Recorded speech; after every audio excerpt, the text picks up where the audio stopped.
Smackdown.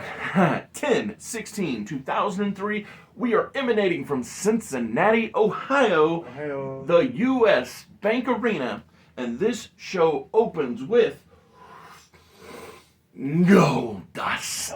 Love to see it. Love to see it. So, not only is Dustin Rhodes a modern-day Triple Crown champion, but he is one of my all-time favorites, literally on my Mount Rushmore, my original Mount Rushmore of wrestlers. So, of course, Goldust defeats Dupree here in the opening contest of Smackdown. Like, I made him a WCW World Champion. Of course I think this guy is where it's at. The tip top. One of the all-time best. So, after the opening contest, good clean match. Yep. Positive babyface Shattered wins. Dreams Productions, all good stuff. Scott Steiner, Lance Storm, and Booker T are seen beating down the Hurricane in the backstage area. This is just the full culmination, the cherry on top. There's no doubt about it. There were possibly doubts when it's a little here and a little there, but now all three working together in bad guy ways. Okay, fully unified. Chavo, Ray, and Eddie, they arrive to run off BFG.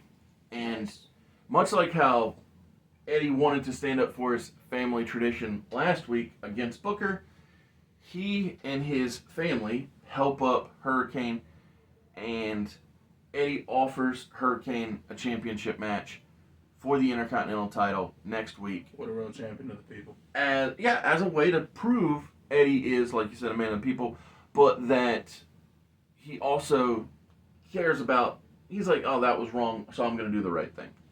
Okay. So, I like that. Exactly. Same. I'm just like, I have always thought Eddie, top quality talent. ECW, WCW, WWE, top quality guy. I would say, no matter where the man goes.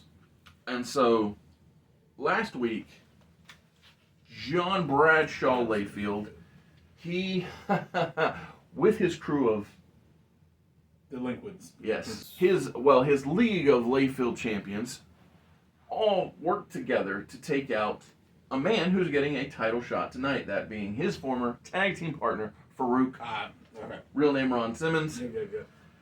And so because of all that the LLC did, one of Ron's friends, Rodney Mack, is standing up for Simmons, and he is taking on, with Teddy in his corner, JBL. Nice. Only problem for Rodney is John does not ride alone. And so it's realistically Rodney Mack versus the world. versus like 6 other guys. Yeah, shoot, that all might work.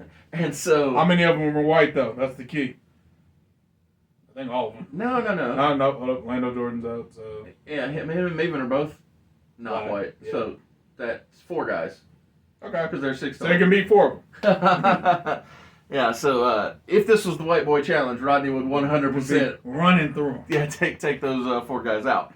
But because this is not his television title, White Boy Challenge, he does fall prey to, trips from Doug Basham. He falls victim to Danny Holiday distracting the referee while Billy Kidman pokes him in the eye, all kinds of stuff. But it ends with a clothesline from hell, and JBL gets that 1, 2, 3. Bradshaw, he doesn't grab a mic, but he does beg the camera to come at him, look it dead in the eye, and he says, undisputed title coming to the LLC. Oh, Lord. All right. Look, let's be real. Let's hope not. Yeah. I was not in love with the JBL world title run, but I like how it started. He is a dominant champion. He's a dominant wrestler who wants to be a champion. Yeah. So that's what I'm getting at. Good story. After JBL calls out the champion, the world champion, Brock Lesnar, we roll the next reveal for Masters of Discipline. I love these segments. So, what we got this today? time, the discipline being highlighted is Muay Thai. Ooh, good one. So, the Muay Thai expert here in the Masters of Discipline faction or what I've been putting in parentheses and calling the Mod Squad. The Mod Squad is great. So, the Muay Thai expert is Muay Thai Yang. Muay Thai Yang. A man that will go on to be, well, or has been in the past, known as Jimmy Wang Yang. Ah. And he was also Yang in the Young Dragons Yeah. in WCW. Makes sense. He's got good long limbs too, so he's a master. Because Muay Thai is really just the mastery of killing your opponent at a high level with your knees and elbows. Oh, there you go. He's definitely got the length. Exactly. Perfect guy for that. So after Muay Thai Yang. after the reveal of the new or the newest master Exactly. in the Masters of Discipline. Yes. Thank you for being here at Mr. Super Oz. This video is going out, and this channel only exists because I, Oz, founded Gamble Comics, which first release was Everlasting Survivors, a 68-page graphic novel called All Day Long, available now. Follow the link in the description that will take you to gamblecomics.com. While there, you can get hats, shirts, posters, much more, but most importantly, the story itself. We have the entrance for Nunzio, Nice. a man who Get mine. has mastered the trios division Yes. at one point in his time. I mean, to be fair, one match, one win. He was the champion. So I mean, Hey, he's clearly the greatest that's ever done it.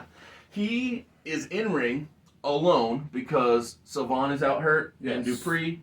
He got those Golden Globe awards there earlier tonight Yeah. from Yep. Goldust. Yep. And I forgot so about that, yep. so Nunzio standing in the ring ready. You hear that ominous sound that Gunther had to deal with at Saturday's main event. Can I say Yes. that shot that Gunther did the Goldberg left off? Probably one of the coolest pictures I've ever seen in my entire Oh, life. for sure. That was incredible. I'll say this in defense of Goldberg. He's always been good at presence. Yes. As far as ability, 50-50. But Looks like like presence, Depends on the night and his dance part. absolutely. But his presence, he's always Oh. had the ability to present himself as a dominant force. Yes. I mean, hell, even that Undertaker match at Saudi Arabia, I'm like, man, this entrance is amazing. Yes. This match is hot garbage. This entrance is amazing. Yes. So Goldberg wins because that's just what he does. Yeah. Goldberg wins low. Another little spear, jackhammer. 1, 2, 3. And so, in the vein, or let's say similarly to how JBL sought the camera out, but conversely, the camera seeks out Goldberg, and he, looking down the lens of the camera, although I guess Cody said only John's allowed to do this, but we don't play by those rules, Cody. So Goldberg looking down the lens of the camera says, "Who's next?" Because I didn't even know that I didn't even notice that it being a thing, much less a rule. It makes sense. Yeah. But John always acknowledges the cameraman, and by doing so, he acknowledges the camera, whereas almost nobody else does acknowledge the camera. Yep. So it's one of those you never think about it until someone says it. Then. Yeah, I'm a big fan of learning. Yeah, learning new stuff. Yeah. So in our semi-main event, and mind you, we are in Cincinnati, Ohio. When I book young John Moxley lives. Magic. when I book Ohio-based shows, I book them as if they were booked for me, and by extension, me. And so in the I don't know if you're gonna love this as much as I do, but in the semi-main event, Booker T and Scott Steiner, along with Lance Storm, but not in the match, Right. have a traditional tag team match where they take on Toa Reigns and Jamie Noble, accompanied by Saren Moore, no Hurricane because of the assault earlier tonight. Yep. And here in this tag team contest, no matter how often or much or strongly BFG try to cheat, Toa Reigns, who's Hugh friggin' Mungus, and Jamie Noble, who is headstrong and willing to go at it, come out on top. So noble.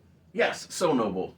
Jamie actually wins the match because A, he's from West Virginia, so not far from Ohio, and he's just one of those guys where I'm just like, I'm a big fan. Yeah. I'm about to say, what would I not like about this? Oh, I don't know. I'm just saying I'm not saying you wouldn't like it. I'm just saying I didn't know if you were if you'd book it as strong as I would, because I book Jamie's like he's John Cena. I'm about to say, I like Jamie Noble. Exactly. Big Jamie Noble fan. So in the main event, mind you, I took a break from sleaze and corruption, and so Vince and his Towering Titans and Vince and his lovely ladies. There we go. Lovely Thank evening. you. Don't show up here tonight. And the reason I did that is, again, this is booked for me. This is my show. Give us a casual break. You know what? He can't be on the show. I mean, let's be honest. Well, that's a lie. I was about to say Vince McMahon's not that diligent a worker, and that's just absolutely not true. Absolutely, yeah. That's probably one of the few things I can say is a compliment. Absolutely. So, but what I'm saying is, I gave that whole storyline the week off because I'm devoting so much time in the main event to Ron Simmons versus Mark Henry.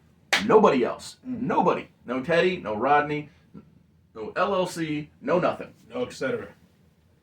This Smackdown main event, it has The Rock's name all over it because The Rock brought Mark Henry into the nation. He said, leader, nah, I'm the ruler of the nation.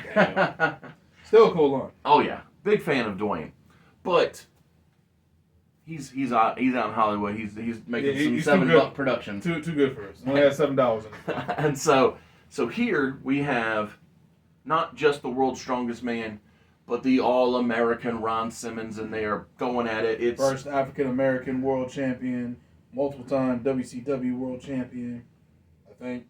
He was a one-time, but still. Yeah, close enough. Yeah. But he had a really good run, though. Okay. I mean, my goodness. It was a good length run. Yeah, it was about 9 months, I feel like. Okay. 6 to 9, yeah. It's solid. It's solid range. Like, it wasn't one of those flash in the pans. No. Like, No. like so many times, people, and especially in WCW, my goodness, had really short ones. Yep. But it's like, all right, cool, you got the title. Hand it to that next guy for me. yeah. And don't get me wrong, WWF did that, too. They had a lot of They did a ton. Transitional champions. Yes.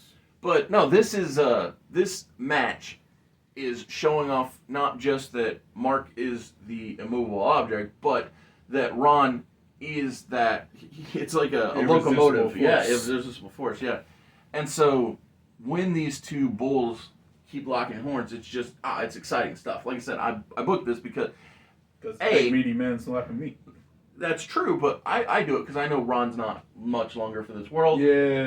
I forgot about like that. he does retire within the next, I'm gonna say, I think the next 12 months. Damn, really? I feel like it's 12 to 18 months. He's not actively competing in 18 months. I know that. Damn, so he reduces his role to damn in another year. Yeah, basically, yeah.